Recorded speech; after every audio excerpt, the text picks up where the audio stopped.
आजच सबस्क्राईब करा आणि आपल्या आवडत्या मालिकांचा आनंद लुटा। तेजू, अगं एवढ्या रात्रीची तू इथे काय करतेयस? अगं वहिनी, अक्का हट्टालाच पेटली। आईला भेटायचं, आईशी बोलायचंय, मग आलो। अक्का, पाणी आहे, सावकाश जा।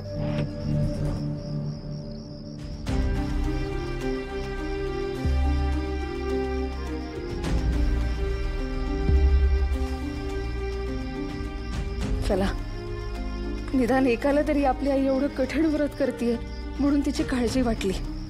देव करो आणि बाकी सगळे पण आईंबद्दलचा राग लवकरात लवकर सोडून दे। किती वर्ष झाली तुझी वाट बघत होते। कधीतरी तू येशील आणि माझ्याशी बोलशील याची खात्री होती मला, पण आता जरा माझा धीर सुटत होता। पण तू आलीस आणि माझं वाट बघणं सार्थकी लागलं। तुझ्या समोर बसून ना खूप बोलायचंय मला। माझ्यासाठी ना माझं लहानपण इतर मुलींसारखं नव्हतं। ज्या वयात मला तुझी गरज होती ना, त्या वयात तू माझ्या सोबत नव्हतीस।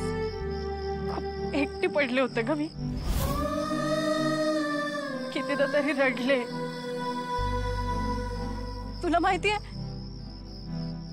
लहानपणी मी खेळता खेळता पडले ना, माझ्यावर ओरडायला ना आजूबाजूला कोणीच नसायचं। माझ्या इतर मैत्रिणींच्या बाबतीत मात्र त्यांच्या आया काळजीने त्यांच्याकडे धावत यायच्या आणि त्यांनी काही छान केलं ना की त्यांचं कौतुक करायच्या, त्यांचे मुके घ्यायचे, त्यांच्या चेहऱ्यावरून हात फिरवायच्या। पण माझे लाड करायला आजूबाजूला कोणीच नसायचं। माझ्याकडे बघ, मी पण आता आई होणार आहे, एका नव्या जीवाला जन्म देणार आहे मी। आता फक्त तो जीव माझ्या आत असल्याची जाणीव होते। आता फक्त ती जाणीव असली ना तरी त्याच्यापासून दूर जाण्याची कल्पना सुद्धा करवत नाही ग मला। पण तू मात्र हाडामासांच्या स्वतःच्या पोटच्या मुलांना घराला सोडून निघून गेलीस। आज मी इथे का आली माहितीये? तुझे आभार मानायला। कारण तू नसतीस ना तर वाईट आई कशी असते ना हे मला आयुष्यात कळलंच नसतं।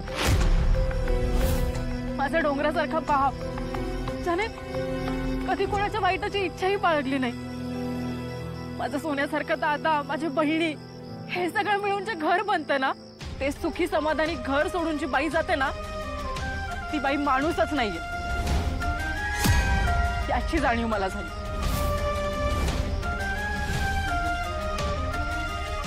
हे अश्रू जर खरे असतील तर मग आजवर कुठे होते हे अश्रू? तेजू अक्का, तू चल, तुला त्रास होतोय, आपण घरी जाऊ आपल्या। त्रास तर आजवर मी सहन केलाय, खूप भोगलंय। कितीदा तरी रात्रीच्या अंधारात हाका मारलाय मी हिला। मी जेव्हा संकटात अडकले ना तेव्हा हिला आठवलं, पण ही कधी मला धीर द्यायला, माझे डोळे पुसायला आलीच नाही। कायम माझ्या पाठीशी माझा दादाच उभा राहिला।